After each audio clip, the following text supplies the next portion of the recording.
The Lord be with you. And with your spirit. A reading from the Holy Gospel according to Saint Mark. Glory to you, O Lord.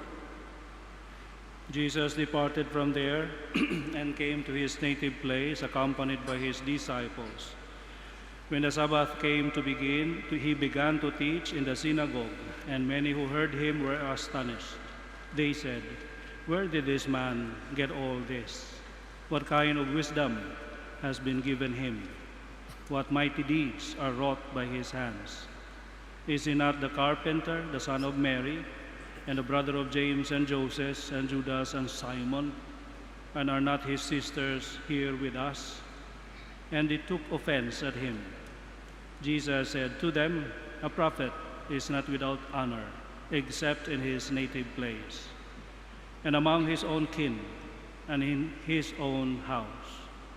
So he was not able to perform any mighty deed there, apart from curing a few sick people by laying his hands on them. He was amazed at their lack of faith. The Gospel of the Lord. Praise to you, Lord Jesus Christ. Please be seated. My brothers and sisters, good afternoon.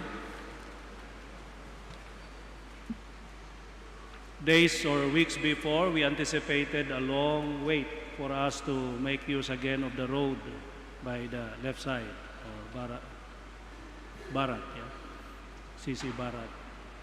Because we thought that it would take a long time, there will be curing for the concrete to dry, then only to discover that it only take hours, or at least for a day, then it can already be used. That's why now the road is open.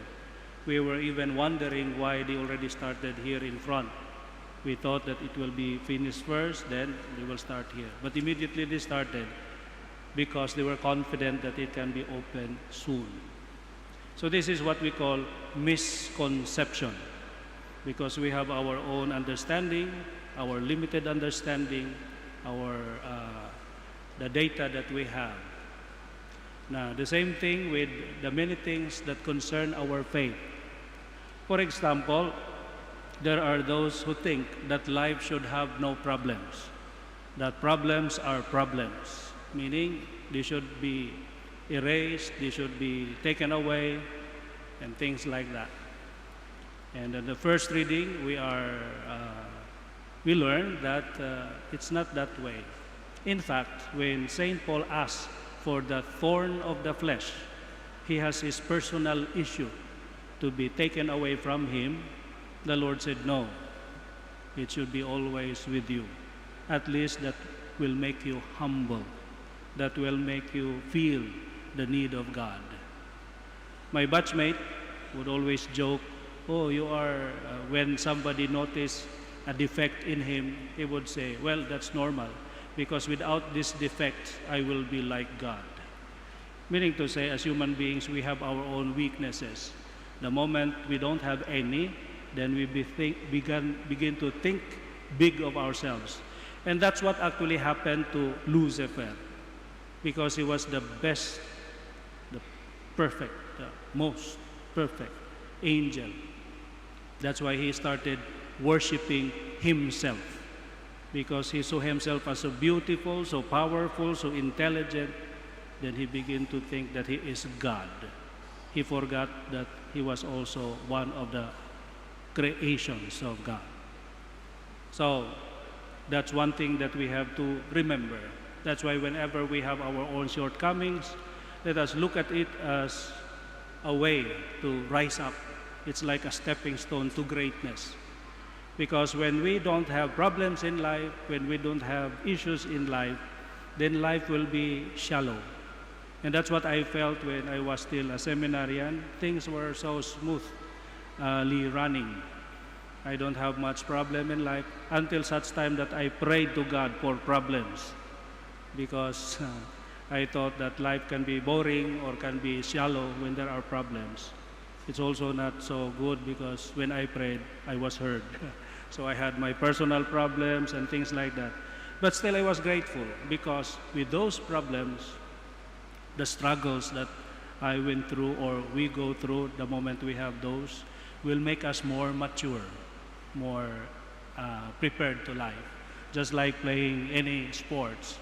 When you just play around with friends, you improve a little. But the moment you start joining tournament where there are really professionals joining, then you start to level up. And then you grow in the process. Now the same thing with the gospel today.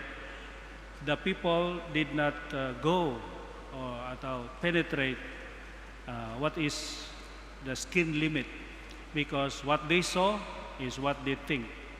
Oh, Jesus, the brothers we know, the parents we know. He was our neighbor. Then how can he be this great? This must be something fake. There is no truth in this. That's why they don't believe in him. That's the power of prejudice, prasangka. If we are so prejudiced against the person, and the opposite is bias against the person. When we say bias, whatever the person do, we say it's good, when in fact it's bad. That's bias. Kalau prejudice, whatever the person do, if it is good, always bad. That's prejudice. Both has no good news because it's far from the truth. That's why the best presumption is, if we were to be wrong, let us be wrong on the right side. That's why the best assumption is every person is good. There is goodness and greatness in everyone, instead of coming up with a conclusion that this person is hopeless, this person is really bad, there's nothing good in him. Now sometimes we have that kind of attitude, especially to our friends or to our relatives. Why? Because we know them too well. During their low moments, we know them. Oh, this person, I know him. Then we mark that person, that he amounts to nothing. He is just like that. He's just all show. And when we treat that person like that, then we are helping him to become like that person. Whereas, even if we know that this person has issues in life, we try to lift him up. He himself or she herself does not see this in him or in her. That's why we should be the one. That's why parents, especially, should really be the one to see through the goodness of the child, of the person. And that's a challenge. In the gospel, of course, people did not see the goodness of Jesus Christ, despite the fact that he did so many good things, because they were already prejudiced. Just like when there was this drought in Philippines, Carabao refused to eat the grass because they were already brown. So what invented farmers do was place a green cellophane. So the Carabao started seeing things green, and he ate everything. Well, that's for Carabaos. But sometimes we are like that. Our eyes, the way we see people, is already prejudiced, already determined by the eyeglasses we have. If we were to wear eyeglasses, let us wear a good one, meaning that sees the goodness in others despite their wrongdoings. The moment we do that, then we can be of help to each other. And indeed, we will bring out the best in us, because truth to tell, even an ordinary person can become extraordinary when blessed by God. So it's not the person himself, but God doing good things, great things in us. So let us believe in other people, let us believe in ourselves, and of course, let us believe in God. Then great things can happen, and we will always emerge as a better person.